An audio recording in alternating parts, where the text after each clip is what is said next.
കീപാഡിൽ തട്ടിത്തടഞ്ഞ് message അയച്ചിരുന്ന ആ നോക്കിയ ഫോണുകൾ പെട്ടെന്നൊരു ദിവസം നമ്മുടെ പോക്കറ്റിൽ നിന്ന് അപ്രത്യക്ഷമായി.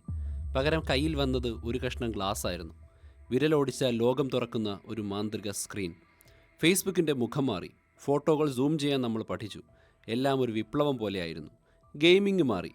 പക്ഷേ തുടക്കത്തിൽ അതൊരു ദുരന്തമായിരുന്നു, അല്ലേ? ടച്ച് സ്ക്രീനിൽ എങ്ങനെ കളിക്കണമെന്നറിയാതെ നമ്മൾ കുഴങ്ങി. പല ഗെയിമുകളും നമ്മുടെ വിരലുകളോടൊട്ടും യോജിച്ചു പോയില്ല. എന്നാൽ ആ കൂട്ടത്തിലേക്ക് ഒരൊറ്റയാൾ വന്നു. അതൊരു ഗെയിം ആയിരുന്നില്ല, നമ്മുടെ വിരലിൻ്റെ ഒരു ഭാഗം തന്നെയായിരുന്നു അത്. പിന്നോട്ട് വലിക്കുക, ഉന്നം പിടിക്കുക, വിടുക. ആ ഒരു ഫീൽ, ഓരോ തവണയും ആ പച്ച പന്തിയുടെ കോട്ട തകർന്നു വീഴുമ്പോൾ കിട്ടുന്ന ആ പ്രത്യേക സുഖം, മണിക്കൂറുകളോളം കളിച്ചാലും മടുക്കാത്ത ഒരൊറ്റ കളി കൂടി, ഇത് തീർത്തിട്ട് എഴുന്നേൽക്കൂ എന്ന് നമ്മളെ കൊണ്ട് വാശി പിടിപ്പിച്ച ആ അനുഭവം. അതെ, ഞാൻ പറയുന്നത് ആംഗ്രി ബേർഡ്സിനെ കുറിച്ചാണ്. പക്ഷേ ഇന്ന് എവിടെയാണ് ആ സാമ്രാജ്യം? നമ്മുടെ ഫോണുകളിൽ നിന്ന്, നമ്മുടെ സംസാരങ്ങളിൽ നിന്ന്, എന്തിന് നമ്മുടെ ഓർമ്മകളിൽ നിന്ന് പോലും ആ ദേഷ്യം പിടിച്ച പക്ഷികൾ എങ്ങോട്ട് പറന്നുപോയി? ലോകം മുഴുവൻ കീഴടക്കി സൂര്യൻ്റെ തൊട്ടടുത്തെത്തിയ പക്ഷി എങ്ങനെയാണ് ചിറകുകൾ കരിഞ്ഞ് ഭൂമിയിലേക്ക് കൂപ്പുകുത്തിയത്? ഇതൊരു ഗെയിമിൻ്റെ മാത്രം കഥയല്ല, നമ്മൾ കണ്ടു നിന്ന ഒരു ഇതിഹാസത്തിൻ്റെ ഉയർച്ചയുടെയും അതിൻ്റെ നാടകീയമായ പതനത്തിൻ്റെയും കഥയാണ്. യാദൃച്ഛികമായി കെട്ടിപ്പൊക്കി പിന്നീട് തകർന്നു പോയൊരു സാമ്രാജ്യം.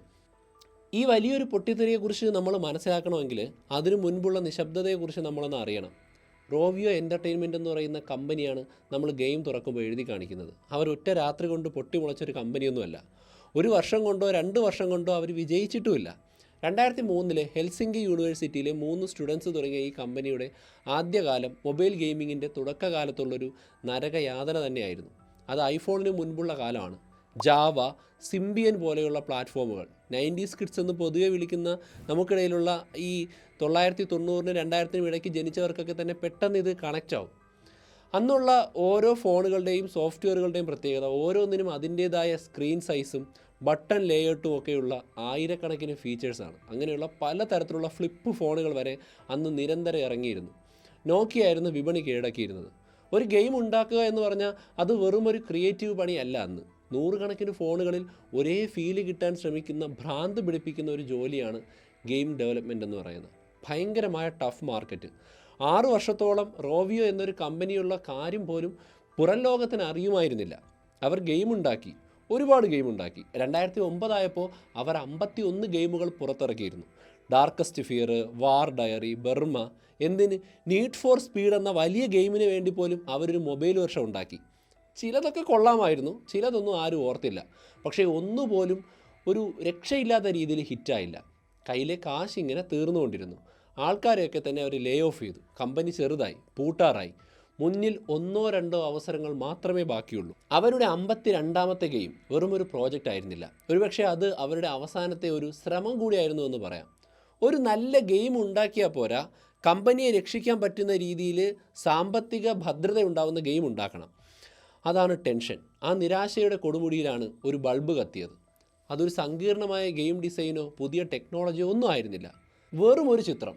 ഒരു മീറ്റിങ്ങിൽ യാക്കോ ഇസാലോ എന്നൊരു സീനിയർ ഗെയിം ഡിസൈനർ ഒരൊറ്റ സ്ലൈഡ് ഇങ്ങനെ അവിടെയുള്ളവരെ കാണിച്ചു. അതിൽ ഇരുണ്ട ചിറകുകളില്ലാത്ത ഒരു കൂട്ടം പക്ഷികൾ, കാലുകൾ പോലുമില്ല, വേറെ ഒരു പ്രത്യേകതയുമില്ല. പക്ഷേ നല്ല കട്ടയ്ക്ക് ദേഷ്യം പിടിച്ച കറുത്ത പുരുകങ്ങൾ അതിനുണ്ട്. ടീമിലെ എല്ലാവർക്കും അത് ഭയങ്കരമായിട്ട് ഇഷ്ടപ്പെട്ടു. സോ ഇതൊരു സെല്ലിംഗ് പോയിൻ്റാണ്. കവണ എന്ന് പറയുന്ന കോൺസെപ്റ്റ് വരുന്നതിന് മുമ്പ്, ശത്രുക്കളായ പന്നികൾ വരുന്നതിന് മുമ്പ്, കളിയുടെ റൂൾസുകൾ വരുന്നതിന് മുമ്പ് അവർ കൃത്യമായിട്ടൊരു ക്യാരക്ടറിനെ കൊണ്ടുവന്നു. ടീമിൻ്റെ ആവേശം മുഴുവൻ ഇമോഷണലായിരുന്നു. ആ ദേഷ്യം പിടിച്ച ഗോളങ്ങളിൽ ഏതോ ഒരു തമാശയും ആകർഷകവും ഒക്കെ അവർക്ക് ആ പക്ഷികളുടെ രൂപത്തിൽ കണ്ടെത്താൻ കഴിഞ്ഞു. അവരുടെ ദേഷ്യം തന്നെയായിരുന്നു അവരുടെ പേഴ്സണാലിറ്റി. ഇത് കാന്തം പോലെ വലിച്ചടിപ്പിക്കുന്ന ഒരു കോൺസെപ്റ്റാണ്. കഥാപാത്രങ്ങളെ ആദ്യം ഡിസൈൻ ചെയ്തു, പിന്നെ യാദൃച്ഛികമായിട്ട് അത് അവരുടെ ഒരു സാമ്രാജ്യത്തിൻ്റെ അടിത്തറയായി മാറി. ശരി, ഇപ്പോൾ കയ്യിൽ ദേഷ്യമുള്ള പക്ഷികളുണ്ട്. പക്ഷേ ഇവർക്ക് ആരോടാ ദേഷ്യം? ഒരു ശത്രുവിനെ വേണമല്ലോ. ഇവിടെയാണ് കാര്യങ്ങൾ കുറിച്ച് വിചിത്രമാകുന്നത്.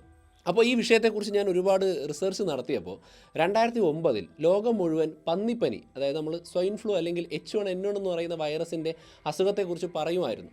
ആ സമയത്ത് ഒരു കറുത്ത തമാശയായിട്ട് പക്ഷികളുടെ ശത്രുക്കൾ പന്നികളായിരിക്കട്ടെ എന്ന് ടീം തീരുമാനിച്ചതായിട്ടാണ് എനിക്ക് കണ്ടെത്താൻ കഴിഞ്ഞത്. മുട്ട മോഷ്ടിക്കുന്ന പച്ച നിറത്തിലുള്ള വിവരമില്ലാത്ത പിഗ്സ്. അത് അന്നത്തെ ഒരു ട്രെൻഡിങ് ടോപ്പിക്കായിരുന്നു. വളരെ വിചിത്രവുമായിരുന്നു. പക്ഷേ ആ പോരാട്ടത്തിന് പത്രവാർത്തയിൽ നിന്ന് ഇറങ്ങി വന്ന ഒരു ടച്ച് കിട്ടി, ഒരു ഫീൽ കിട്ടി. അതുകൊണ്ട് ഇപ്പോൾ ഒരു പോരാട്ടമുണ്ട് പക്ഷികളും പന്നികളും തമ്മിൽ. സോ അവസാനത്തെ പീസ് എന്ന് പറഞ്ഞാൽ എങ്ങനെ എന്നതായിരുന്നു. പക്ഷികൾ എങ്ങനെ പന്നികളെ ആക്രമിക്കും? ചിറകുമില്ല, കാലുമില്ല. സൊല്യൂഷൻ സിമ്പിളാണ്. സ്വയം ശരീരം ആയുധമാക്കണം. അങ്ങനെയാണ് കവണ എന്ന് പറയുന്ന ഒരു ഐഡിയ വരുന്നത്. കല്ല് വലിച്ചു വിടുന്ന വൈ ഷേപ്പിലുള്ള, ഓക്കെ, അത് പെർഫെക്റ്റ് ആയിരുന്നു. ഒരു റബ്ബർ ബാൻഡ് വലിച്ചു വിട്ടിട്ട് ആർക്കും അതിൻ്റെ ലോജിക്ക് മനസ്സിലാകുന്ന രീതിയിൽ തെറിച്ചുപോയി ശത്രുക്കളെ ഇടിക്കുന്ന, സ്വയം പക്ഷികൾ ശത്രുക്കളെ ഇടിക്കുന്ന ഒരു കോൺസെപ്റ്റ്. വലിക്കുക, ഉന്നം വയ്ക്കുക, വിടുക. ആ ഒരു ഫീൽ ഭയങ്കര ഒരു സാറ്റിസ്ഫാക്ഷൻ തരുന്ന ഒരു കാര്യമാണ്. ഒറ്റ വിരൽ കൊണ്ട് പഠിച്ചെടുക്കുക. പക്ഷേ പന്നികളുടെ കോട്ടകൾ തകർത്ത് 3 സ്റ്റാർ വാങ്ങുക എന്ന് പറയുന്നത് അത്ര എളുപ്പമുള്ള കാര്യമല്ല. അതുകൊണ്ട് തന്നെ ഒരു തവണ കൂടി റീട്രൈ ചെയ്യാമെന്ന് നമ്മളെ കൊണ്ട് തോന്നിപ്പിക്കുന്ന ഒരു അടിപൊളി ലൂപ്പ്. അങ്ങനെ ക്യാരക്ടേഴ്സ്, പോരാട്ടം, കളിരീതി എല്ലാം റെഡി. പക്ഷേ ഒരു ഗെയിം ആരും കണ്ടില്ലെങ്കിൽ അതൊരിക്കലും വിജയിക്കില്ല. ഞാൻ ഇത്രയും റിസർച്ച് ചെയ്ത് കഷ്ടപ്പെട്ട് ഈ വീഡിയോ ഉണ്ടാക്കി എഡിറ്ററിന് കൊടുത്ത് അദ്ദേഹവും നല്ല രീതിയിൽ കഷ്ടപ്പെട്ടു. പക്ഷേ വീഡിയോ ആരും കണ്ടില്ലെങ്കിൽ ഞാൻ ഈ ഇട്ട എഫേർട്ടെല്ലാം വെറുതെ ആയല്ലോ. അപ്പോൾ ഇവിടെയാണ് റോവിയോ എന്ന് പറയുന്ന കമ്പനിക്ക് മിടുക്ക് മാത്രമല്ല ചില ഭാഗ്യവും കൂടി ഉണ്ട് എന്ന് തെളിഞ്ഞത്. അവർ ഗെയിം ഇറക്കിയ സമയം എന്ന് പറയുന്നത് പെർഫെക്റ്റ് ടൈമിങ്ങിലായിരുന്നു. 3 ഫാക്ടേഴ്സാണ് ഞാൻ അന്വേഷിച്ചപ്പോൾ ആ സമയത്ത് ഒരുമിച്ച് വന്നതായിട്ട് കണ്ടിരിക്കുന്നത്. അതിലൊന്നാമത്തെ ഘടകം എന്ന് പറയുന്നത് ആപ്പിളിൻ്റെ ആപ്പ് സ്റ്റോറാണ്. 2008 മാത്രം തുടങ്ങിയ ആപ്പിളിൻ്റെ ആപ്പ് സ്റ്റോർ സത്യത്തിലൊരു വിപ്ലവമായിരുന്നു. അതൊരു പുതിയ ലോകം തീർത്തു. അതിനു മുമ്പ് ഒരു ഫോണിൽ ഗെയിം കിട്ടുക എന്ന് പറഞ്ഞാൽ വളരെ വലിയ തലവേദനയാണ്. സെർച്ച് ചെയ്യുക, സൈറ്റിൽ കയറുക, എന്നിട്ട് അത് ഡൗൺലോഡ് ചെയ്യുക, പ്ലേ ചെയ്ത് നോക്കുക. ചിലപ്പം കിട്ടും, ചിലപ്പോൾ കിട്ടില്ല. സോ ആപ്പ് സ്റ്റോർ എന്ന് പറഞ്ഞാൽ ഒറ്റ ഗ്ലോബൽ മാർക്കറ്റാണ്. ഇന്നത്തെ പോലെ തിരക്കുമില്ല. ഫിൻലൻഡിൽ നിന്നുള്ള ഒരു ചെറിയ ഡെവലപ്പർക്ക് പോലും EA പോലെയുള്ള ഒരു ഗെയിമിംഗ് ഭീമനുമായിട്ട് മത്സരിക്കാൻ പറ്റുന്നൊരു പ്ലാറ്റ്ഫോം. റോവിയോയുടെ കയ്യിലാണെങ്കിൽ ഒരു 1.5 ഗെയിമുണ്ട്. അത് സിമ്പിളാണ്. സോ ഫാക്ടർ നമ്പർ 2 എന്ന് പറയുന്നത് ടച്ച് സ്ക്രീനിൻ്റെ കടന്നുവരവാണ്. ഐഫോൺ ആദ്യത്തെ ടച്ച് സ്ക്രീൻ ഫോണൊന്നും കൊണ്ടുവന്ന ഒരു കമ്പനി അല്ല. പക്ഷേ ടച്ച് സ്ക്രീൻ എന്ന് പറയുന്നത് ഒരു മാജിക്കാണ് എന്ന് തോന്നിപ്പിച്ചത് ഐഫോണിൻ്റെ ആ ഒരു ഇൻട്രൊഡക്ഷനാണ്. വിരലും സ്ക്രീനും തമ്മിലുള്ള ഒരു ഡയറക്റ്റ് കോണ്ടാക്റ്റ്. സോ ആംഗ്രി ബേർഡ്സിന് അതൊരു കിടിലൻ കറക്റ്റായിട്ടുള്ളൊരു സാധനമായിരുന്നു. വലിക്കുക, വിടുക എന്ന് പറയുന്ന പരിപാടി ഒരു ജോയ്സ്റ്റിക്ക് കൊണ്ടോ സ്വിച്ച് കൊണ്ടോ കളിച്ചാൽ കിട്ടുന്നൊരു ഫീലല്ല. ടച്ച് സ്ക്രീനിനകത്ത് നമ്മുടെ കൈ, നമ്മുടെ ടിപ്പ് എന്ന് പറയുന്നത് ഗെയിമിൻ്റെ ഒരു ഭാഗം പോലെ തോന്നി. നിങ്ങൾക്ക് കവണ കൺട്രോൾ ചെയ്യാൻ യഥാർത്ഥത്തിൽ കവണ അടിച്ചിട്ടുണ്ടോ? എന്തായാലും ഈ ഒരു ടച്ച് സ്ക്രീനിൽ കവണയെ കൺട്രോൾ ചെയ്യുക മാത്രമല്ല, നമ്മൾ തന്നെയാണ് കവണ എന്നുള്ള രീതിയിലാണ് ഐഫോണിൽ ആ ഗെയിം കളിക്കാൻ പറ്റിയത്. എൻ്റെ അന്വേഷണത്തിൽ തെളിഞ്ഞ മൂന്നാമത്തെ ഒരു ഘടകം എന്ന് പറയുന്നത് അതിൻ്റെ വിലയാണ്. അന്ന് ഇന്ത്യൻ റുപ്പീസ് വെറും 80 രൂപയാണ് അന്ന് ആംഗ്രി ബേർഡ്സ് ആപ്പ് സ്റ്റോറിൽ നിന്ന് ഡൗൺലോഡ് ചെയ്യാനായിട്ട് ചിലവാകുക. 5000 രൂപയുടെ കൺസോൾ ഗെയിമുകളുള്ളൊരു ലോകത്ത് സത്യത്തിൽ 80 രൂപ എന്ന് പറഞ്ഞത് ഏറെക്കുറെ ഫ്രീ ആണെന്ന് തന്നെ പറയാം. സോ ആർക്കും ആലോചിക്കാതെ എടുത്തു ചാടി വാങ്ങാൻ കഴിയുന്നൊരു കാര്യം. ആ 80 രൂപയ്ക്ക് നിങ്ങൾക്കൊരു കംപ്ലീറ്റ് പാക്കേജ് കിട്ടി. തുടക്കത്തിൽ 80 രൂപ കൊടുത്ത് വാങ്ങിച്ചാൽ അതിൽ പരസ്യമില്ല. പിന്നീട് അഡീഷണലായിട്ട് പൈസ കൊടുത്ത് വാങ്ങേണ്ട ലെവൽസും ഇല്ല. സോ ഒരു തടസ്സവും ഇല്ല. അത് കളിക്കാരുടെ മനസ്സിൽ വളരെയധികം മതിപ്പുണ്ടാക്കി. തങ്ങൾക്കത് ഫ്രീ ആയിട്ട് വളരെ നല്ലൊരു സാധനം കിട്ടുന്ന പോലെ തോന്നി. നിങ്ങൾ ഒരിക്കൽ കാശ് കൊടുത്തു, മണിക്കൂറുകളോളം കളിച്ചു. പോരാത്തതിന് ഫ്രീ ആയിട്ട് പുതിയ പുതിയ ലെവലുകൾ അപ്ഡേറ്റ് ചെയ്തുകൊണ്ടിരുന്നു. എന്നിട്ടും ഈ ഒരു പെർഫെക്റ്റ് സാഹചര്യത്തിൽ പോലും വിജയം പെട്ടെന്നൊന്നും അവർക്ക് വന്നില്ല. പതുക്കെയാണ് തുടങ്ങിയത്. അതിൻ്റെ വളർച്ചയുടെ ടേണിംഗ് പോയിൻ്റ് വന്നത് അപ്രതീക്ഷിതമായ ഒരിടത്തു നിന്നായിരുന്നു. അത് UK അഥവാ യുണൈറ്റഡ് കിങ്ഡത്തിൽ നിന്നാണ്. 2009 ഡിസംബറിൽ ഇറങ്ങി പതുക്കെ ചാർട്ടുകളിൽ കയറി UK ആപ്പ് സ്റ്റോറിൽ ആംഗ്രി ബേർഡ്സ് 1ാം സ്ഥാനത്തെത്തി. ഇത് ആപ്പിളിൻ്റെ തലപ്പത്തുള്ള ആളുകളുടെ ശ്രദ്ധയിൽപ്പെട്ടു. അവരിതിനെ ഗെയിം ഓഫ് ദ വീക്ക് എന്ന് പറയുന്ന ഒരു പട്ടമൊക്കെ കൊടുത്തിട്ട് അതിനെ പബ്ലിക്കാക്കാൻ തുടങ്ങി. സോ അതായിരുന്നു ഏറ്റവും വലിയ പ്രൊമോഷൻ. കത്തിക്കൊണ്ടിരിക്കുന്ന തീയിലേക്ക് പെട്രോൾ ഒഴിച്ചതുപോലെ പെട്ടെന്ന് ലക്ഷക്കണക്കിന് ആളുകൾ ആപ്പ് സ്റ്റോറിലേക്ക് കുതിച്ചു കയറി ഐഫോൺ യൂസേഴ്സ് ഈ ഗെയിമുകൾ എടുത്ത് കളിക്കാൻ തുടങ്ങി. പിന്നെ ഗെയിം തന്നെ ആയിരുന്നു അതിൻ്റെ മാർക്കറ്റ്. അത് വൈറലാകാൻ വേണ്ടി ഉണ്ടാക്കിയെടുത്തതായിരുന്നു. 3 സ്റ്റാർ റേറ്റിംഗ് സിസ്റ്റം എന്ന് പറയുന്ന രീതിയിലേക്ക് എത്തിച്ചേരുന്ന രീതിയിൽ ഓരോ ലെവലും കംപ്ലീറ്റ് ചെയ്യുന്നത് ചലഞ്ചാണ്. ഇതൊക്കെ കഴിഞ്ഞാണ് ഞാനിത് കളിച്ചിട്ടുള്ളതെങ്കിലും എനിക്കിപ്പോഴും ഓർമ്മയുണ്ട്. ഫോണിൽ കളിച്ചുകൊണ്ടിരിക്കുമ്പോൾ അത്രയ്ക്ക് ധൈര്യം ഉണ്ടെങ്കിൽ ഇതൊന്ന് തീർത്ത് താടാ എന്ന് പറഞ്ഞ് അടുത്തിരിക്കുന്ന സുഹൃത്തിനെ വെല്ലുവിളിച്ചിട്ട് ഫോൺ കൈ കൊടുക്കും. സോ അതിലുള്ള ആ ഒരു ഫിസിക്സും തമാശയുള്ള സൗണ്ടും പന്നിയുടെ കോട്ടകൾ തകർന്നു വീഴുന്നതും കാണുമ്പോൾ ഒരു വല്ലാത്ത ഡോപ്പമിൻ റഷാണ് ഉണ്ടാവുക. സോ അതിലെല്ലാം ഷെയർ ചെയ്യാൻ എളുപ്പമായിരുന്നു. ഇത് പരസ്യത്തിലൂടെയൊന്നുമല്ല, നമ്മളിങ്ങനെ വാമൊഴിയിലൂടെ കൊള്ളാം കേട്ടോ, അതിങ്ങനെ പറഞ്ഞ് ചർച്ച ചെയ്താണ് ഇത് പബ്ലിസിറ്റി കിട്ടിയത്. ഓഫീസുകളിലും ട്രെയിനിലും ലോകമെമ്പാടുമുള്ള വീടുകളിലും സ്കൂളുകളിലും കോളേജുകളിലും 2010 തുടക്കത്തിൽ ഇത് അടിച്ചു കയറി. അങ്ങനെ അമേരിക്കയിലെ 1ാം നമ്പർ പെയ്ഡ് ആപ്പായിട്ട് അത് 2010 മാറി. പിന്നെ അവിടെ തന്നെ വർഷങ്ങളോളം അങ്ങനെ നിന്നു. തവണകളിങ്ങനെ ആളുകൾ വലിച്ചു വിട്ടുകൊണ്ടിരുന്നു. ആംഗ്രി ബേഡ്സ് ആകാശത്തേക്ക് ഒരു റോക്കറ്റ് പോലെ കുതിച്ചാണ് കമ്പനിക്ക് ലാഭം ഉണ്ടാക്കി തുടങ്ങിയത്. ഇവിടെയാണ് കഥയുടെ ഗതി മാറുന്നത്. ഗെയിം സൂപ്പർ ഹിറ്റായി. പക്ഷേ റോവിയോയുടെ അടുത്ത നീക്കമാണ് അവരെ ഒരു ഗെയിം സ്റ്റുഡിയോയിൽ നിന്നും ഒരു ഗ്ലോബൽ എൻ്റർടൈൻമെൻറ്റ് സാമ്രാജ്യത്തിലേക്ക് മാറ്റുന്നത്. അവർക്കൊരു വലിയ റിയലൈസേഷൻ ഉണ്ടായി. അങ്ങനെ ഒരു പുതിയ സുവർണ്ണ കാലഘട്ടത്തിലേക്ക് പ്രവേശിക്കാൻ പറ്റുന്ന മാറ്റങ്ങൾ വന്നു. ആ സിമ്പിളായി ദേഷ്യം പിടിച്ച പക്ഷികൾ, അതായത് അതിലെ ക്യാരക്ടേഴ്സ് ഗെയിമിനേക്കാൾ വിലപിടിപ്പുള്ളതാണ് എന്ന സത്യം. ഗെയിം ഒരു ഡെലിവറി ബോയ് മാത്രമാണ്. അതിൻ്റെ ഏറ്റവും വലിയ ഇൻ്റലക്ച്വൽ പ്രോപ്പർട്ടി എന്ന് പറയുന്നത് അതിനകത്തുള്ള പക്ഷികളുടെ കോൺസെപ്റ്റാണ്. സോ കച്ചവടത്തിൻ്റെ ചാകര കാലമാക്കി മാറ്റാൻ ആംഗ്രി ബേഡ്സിനെ കൊണ്ട് സാധിക്കുമെന്ന് കമ്പനി തിരിച്ചറിഞ്ഞു. ഫാക്ടറികൾ ഉണ്ടാക്കാനോ സപ്ലൈ ചെയിൻ നോക്കാനോ നിൽക്കാതെ റോവിയോ ഇൻ്റലക്ച്വൽ പ്രോപ്പർട്ടി ലൈസൻസിങ് പരിപാടി തുടങ്ങി. അത് മിന്നൽ വേഗത്തിൽ. അവർ ആംഗ്രി ബേഡ്സ് എന്ന പേരും അതിൻ്റെ ചിത്രങ്ങളും പൈസ തന്ന് ലൈസൻസ് വാങ്ങിക്കുന്ന കിട്ടാവുന്ന എല്ലാവർക്കും കൊടുത്തു. പാവകളായിരുന്നു ആദ്യത്തെ സ്റ്റെപ്പ്. പക്ഷേ അത് പെട്ടെന്ന് പടർന്നു പിടിച്ച് മിഠായിലേക്ക്, സോഡയിലേക്ക്, t shirt, hoodie, backpack, bedsheet, bandage, theme park, ഒരു പക്ഷിയുടെ മുഖം എവിടെയെല്ലാം വയ്ക്കാൻ പറ്റുമോ അവിടെ എല്ലാത്തിനും അവർ ലൈസൻസ് കൊടുത്തു. ബലൂണുകളിലൊക്കെ ആംഗ്രി ബേഡ്സ് പറന്നു കിടന്നു. ഇതിൻ്റെ എക്കണോമിക്സ് വളരെ ബ്രില്യൻ്റ് ആയിരുന്നു. വിൽക്കുന്ന ഓരോ സാധനത്തിനും റോവിയോ വരുമാനത്തിൻ്റെ ഒരു 10 മുതൽ 20% ഷെയർ വരെ എടുത്തതായിട്ടാണ് റിപ്പോർട്ടുകൾ കാണുന്നത്. ഇത് വലിയ മുതൽ മുടക്കില്ലാത്ത അടിപൊളി ലാഭം തരുന്ന വരുമാനമായിരുന്നു. അവർക്ക് കോട്ടൻ്റെ വിലയോ പ്ലാസ്റ്റിക്കിൻ്റെ വിലയോ സപ്ലൈ ചെയ്യണോ ഒന്നും നോക്കണ്ട. ഡിസൈൻ കൊടുക്കുക, പ്രോഡക്റ്റ് ഓക്കെ പറയുക, ദാറ്റ്സ് ഇറ്റ്. ബാക്കിയെല്ലാം ക്ലീൻ പ്രോഫിറ്റ്. 2012 ആയപ്പോൾ റോവിയോയുടെ മൊത്തം വരുമാനത്തിൻ്റെ 45% ഇത്തരത്തിൽ ലൈസൻസിങ്ങിൽ നിന്നാണ് അവർ ഉണ്ടാക്കിയെടുത്തത്, അല്ലാതെ ഗെയിം വിറ്റിട്ടല്ല. സോ ഈ കച്ചവടത്തിൽ നിന്നും ലൈസൻസിൽ നിന്നും ഇവരിങ്ങനെ വളർന്ന് വലിയ സാമ്രാജ്യമായി. സോ പിന്നെ അവർ ലൈസൻസ് കൊടുക്കുക മാത്രമല്ല ചെയ്തത്, ഗെയിം കളിക്കുന്ന കളിക്കാർക്ക് പുതിയ കണ്ടൻറ്റ് കൊടുക്കുന്ന അടിപൊളി പാർട്ട്ണർഷിപ്പുകൾ ഉണ്ടാക്കാൻ തുടങ്ങി. അവർ ക്രോസ് ഓവറുകളുടെ രാജാക്കന്മാരായി. എങ്ങനെയെന്നല്ലേ, 2011 റിയോ എന്ന സിനിമയ്ക്കായി 20th സെഞ്ച്വറി ഫോക്സുമായിട്ടൊരു ഡീലുണ്ടാക്കി. അങ്ങനെ ഒരു പരസ്യം കൊടുക്കുന്നതിന് പകരം അവർ ബുദ്ധിപരമായിട്ടൊരു കാര്യം ചെയ്തു. പുതിയൊരു ആംഗ്രി ബേഡ്സ് ഗെയിം ഇറക്കി, ആംഗ്രി ബേഡ്സ് റിയോ. സിനിമയുടെ കഥയുമായി ബന്ധമുള്ള പുതിയ ലെവലുകളൊക്കെയുള്ള ഒരു ഫുൾ സ്ക്രീൻ. അത് കളിക്കാൻ ഒരു പരസ്യവും കാണേണ്ടി വരുന്നില്ല.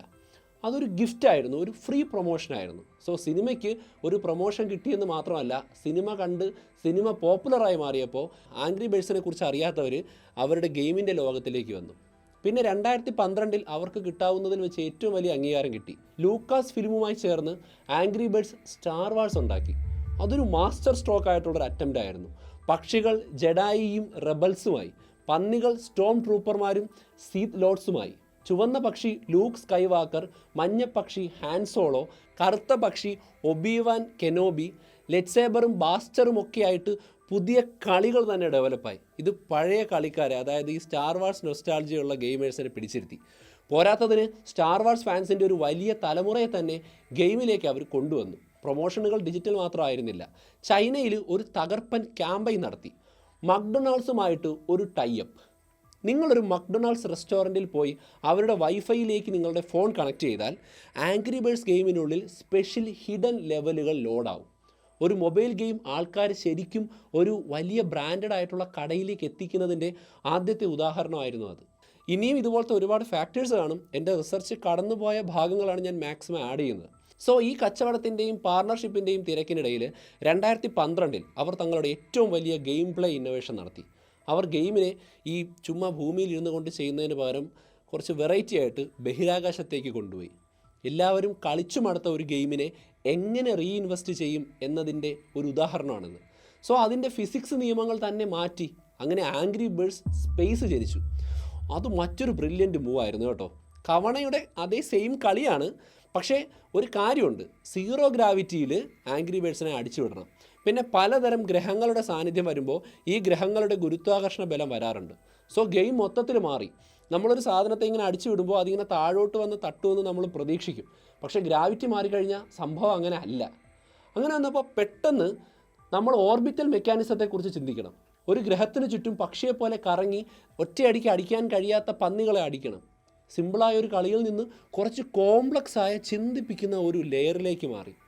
ഈ ഒരു ഗെയിം ലോഞ്ച് ചെയ്യാൻ അവർ നാസയെ കൂട്ടുപിടിച്ചു. അന്താരാഷ്ട്ര ബഹിരാകാശ നിലയത്തിൽ നിന്ന് ബഹിരാകാശ യാത്രികരായ ഡോൺ പെറ്റിറ്റാണ് ഗെയിം ഒഫീഷ്യലി പ്രഖ്യാപിക്കുന്നത്. അതിൻ്റെ റിസൾട്ട് എന്താണ്? ആംഗ്രി ബേഡ്സ് സ്പേസ് 3 ദിവസത്തിനുള്ളിൽ 1 കോടി തവണ ഡൗൺലോഡ് ചെയ്യപ്പെട്ടു. ആ നിമിഷം ചരിത്രത്തിലെ ഏറ്റവും വേഗത്തിൽ വിറ്റഴിക്കപ്പെട്ട മൊബൈൽ ഗെയിമായിരുന്നു അത്. റോവിയോ ലോകത്തിൻ്റെ നെറുകയിലായിരുന്നു. തടയാനാകാത്തൊരു ശക്തി.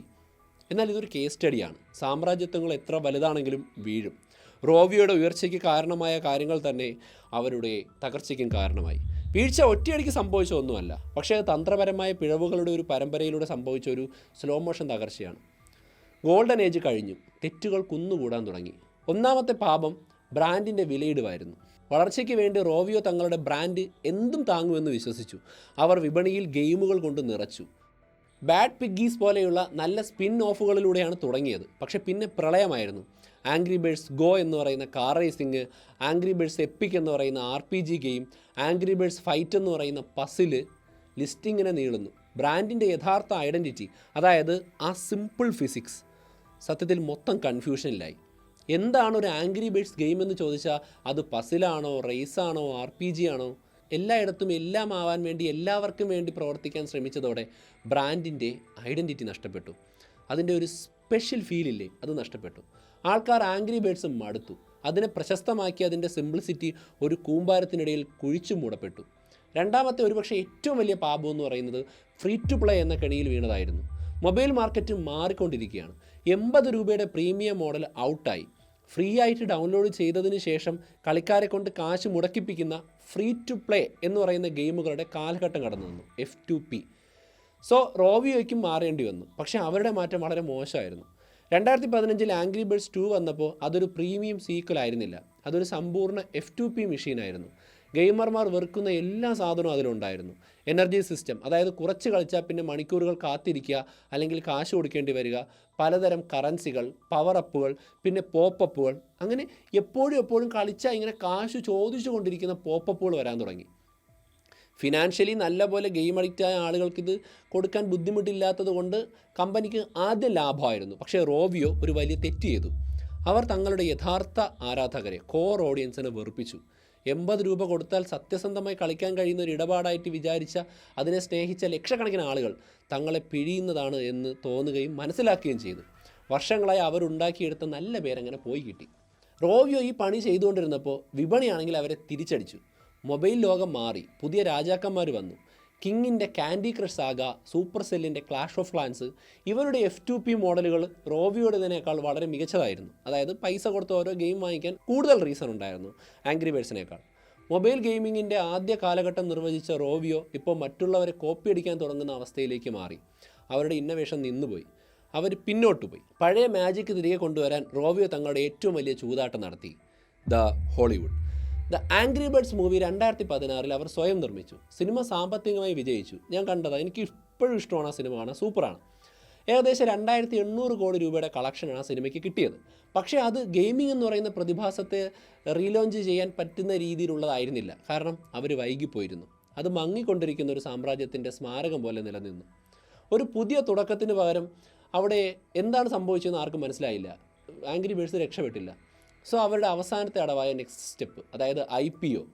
2017 റോവിയോയെ ഒരു പബ്ലിക് കമ്പനിയാക്കി ആളുകൾക്ക് ഷെയർ വാങ്ങിക്കാൻ കഴിയുന്ന രീതിയിലേക്ക് മാറ്റി.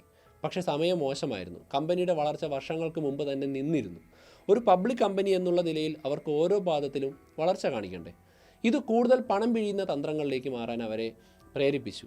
സ്റ്റോക്ക് വില താഴേക്ക് പോയി. അപ്പോൾ ഈ ഗംഭീരമായ പറക്കലിനും നീണ്ട ഇറക്കത്തിനും ശേഷം എന്തായിരുന്നു അവർക്ക് ബാക്കിയുള്ളത്? എന്താണ് നമുക്ക് പഠിക്കാനുള്ള പാഠങ്ങൾ? ഇതാണ് ഇന്നത്തെ ഈ ഒരു കേസ് സ്റ്റഡിയുടെ കാതൽ. എനിക്ക് തോന്നുന്നു 4 പ്രധാനപ്പെട്ട കാര്യങ്ങളുണ്ട്. പാഠം 1 എന്ന് പറയുന്നത് ലാളിത്യത്തിൻ്റെയും പെർഫെക്റ്റ് ടൈമിങ്ങിൻ്റെയും ശക്തിയായിരുന്നു. ആംഗ്രി ബേർഡ്സ് ഏറ്റവും സങ്കീർണമായ ഗെയിം അല്ലല്ലോ, പക്ഷേ അത് സിമ്പിളും സംതൃപ്തി നൽകുന്നതുമായൊരു ഐഡിയ ആയിരുന്നു. ഇത് ശരിയായ സമയത്ത് ശരിയായ മാർക്കറ്റിൽ വന്നു. ഉൾക്കൊള്ളേണ്ട രണ്ടാമത്തെ പാഠം, നിങ്ങളുടെ പ്രോഡക്റ്റിനേക്കാൾ വിലയുണ്ടാകും നിങ്ങളുടെ ക്യാരക്ടേഴ്സിന്. റോവിയോയുടെ യഥാർത്ഥ കഴിവെന്ന് പറഞ്ഞാൽ അവർ ഗെയിം ബിസിനസ്സിലല്ല, പകരം എൻ്റർടൈൻമെൻറ്റ് ബിസിനസ്സിലാണെന്ന് തിരിച്ചറിഞ്ഞു.